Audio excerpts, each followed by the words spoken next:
Hai, selamat sejahtera. Nama saya Owi Ciuji, nombor matrik 67448 dan mengambil kos GKA 2043 Research Methodology. Tajuk saya ialah penggunaan kotak cardboard dalam menghasilkan perabot iaitu rak seberguna. Abstrak. Kotak cardboard banyak terdapat di Malaysia dan hanya digunakan sebagai pembungkusan barang serta di kita semula. Kotak cardboard ini terdiri daripada 3 lapisan kertas tebal yang dilapis bersama. Kajian ini adalah berkaitan dengan penggunaan kotak cardboard dalam menghasilkan rak seberguna. Rak seberguna dapat dihasilkan dengan mencantumkan dengan kotak cardboard menggunakan beberapa kaedah cantuman. Kajian ini menjangkakan dengan menghasilkan rak seberguna daripada kotak cardboard dapat mengurangkan pembuangan kotak cardboard di Malaysia. Pengenalan. Kotak cardboard biasanya diperbuat daripada bahan kita semula yang diproses menjadi kertas tebal. Kotak cardboard terdiri daripada lapisan yang diapit antara dua lapisan. Lapisan yang beralun diletakkan di tengah bagi menambahkan kekuatan dan menahan hentakan. Lapisan beralun juga mempunyai pelbagai ketebalan dan membezakan jenis-jenis ketebalan kotak cardboard ini. Kebiasaannya, kotak cardboard hanya digunakan untuk pembungkusan barangan. Objektif kajian: mengenal pasti jenis-jenis kotak cardboard yang sesuai untuk menghasilkan perabot. Yang kedua ialah mengkaji penggunaan kotak cardboard dalam menghasilkan perabot. Yang ketiga ialah menghasilkan kekuatan dan ketahanan kotak cardboard untuk menghasilkan perabot. Yang keempat, untuk mengenal pasti validasi penerimaan pengguna berkenaan rak seberguna yang dihasilkan oleh pengkaji dengan menggunakan kotak cardboard. Penyataan masalah ialah apakah teknik penyambungan yang sesuai digunakan untuk memastikan rak yang dihasilkan kukuh dan tahan lama. Yang kedua ialah adakah penggunaan resin dan gam diperlukan dalam proses pencantuman kotak cardboard ini untuk menghasilkan rak seberguna. Yang ketiga ialah apakah penerimaan pengguna terhadap perabot yang dihasilkan daripada kotak cardboard ini. Seterusnya, soalan kajian yang telah pengkaji mengedarkan kepada responden ialah, adakah anda pernah melihat perabot yang diperbuat daripada kotak cardboard? Yang kedua ialah, pernahkah anda menggunakan perabot yang diperbuat daripada kotak cardboard?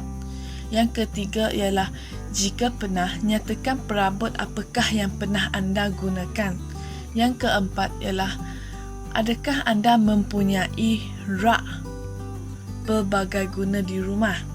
Yang kelima ialah, apakah sebab anda memilih perabot yang diperbuat daripada kotak cardboard ini sebagai perabot rumah atau pejabat anda? Yang keenam ialah, apakah pendapat anda berkaitan perabot yang diperbuat daripada kotak cardboard ini? Seterusnya, literature review. Pandangan keseluruhan terhadap industri penghasilan kotak cardboard di Malaysia. Kotak cardboard merupakan kertas tahan lasak yang mempunyai ketebalan yang lebih besar dan ketahanan yang lebih baik berbanding kertas. Ciri-ciri kotak cardboard hampir sama dengan kertas, iaitu boleh dilipat, mudah terbakar dan mudah basah. Penghasilan kotak cardboard ini terdiri daripada kertas-kertas yang disusun menjadi satu. Terdapat pelbagai jenis kotak cardboard yang dinilai melalui lapisan kertas yang disusun. Seterusnya, kegunaan kotak cardboard pada masa kini. Kotak cardboard sering digunakan untuk membungkus barangan untuk tujuan penghantaran dan jual beli. Kotak cardboard ini juga sering digunakan dalam pelbagai industri untuk tujuan yang sama, iaitu pembungkusan barangan sama ada untuk pasaran dalaman atau luaran. Rak seberguna. Rak seberguna merupakan sebuah perabot yang digunakan untuk menyimpan barang.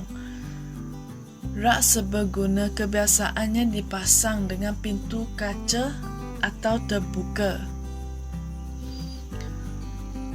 Jenis-jenis kotak cardboard. Terdapat 9 jenis kotak cardboard, iaitu single face, single wall, double wall dan juga triple wall. Single face merupakan lapisan beralun sahaja, serta single wall, double wall dan triple wall merupakan lapisan yang beralun di api antara dua lapisan kertas tebal. Ini merupakan jenis ketebalan kotak. Terdapat 9 jenis ketebalan kotak cardboard. Kekuatan kotak cardboard bergantung kepada jenis ketebalannya. Metodologi. Pengkaji menggunakan kaedah kuantitatif. Pengkaji juga menggunakan tinjauan melalui Google Form untuk mendapatkan data. Tujuan penyelidikan ini ialah untuk mengkaji sejauh manakah masyarakat tahu bahawa kotak cardboard ini dapat menghasilkan perabot. Seterusnya ialah untuk mendapatkan pandangan dan idea daripada responden mengenai perabot kotak cardboard ini. Expected outcome ialah sumbangan kepada alam sekitar, iaitu dapat mengurangkan penerbangan pokok balat untuk menghasilkan perabot. Yang kedua ialah dapat mengurangkan pencemaran alam sekitar kerana kotak cardboard yang tidak terpakai digunakan untuk menghasilkan perabot. Seterusnya ialah sumbangan kepada ekonomi negara, iaitu mengeksport perabot yang diperbuat daripada kotak cardboard ini dapat meningkatkan penjanaan kepada ekonomi negara. Sekian, terima kasih.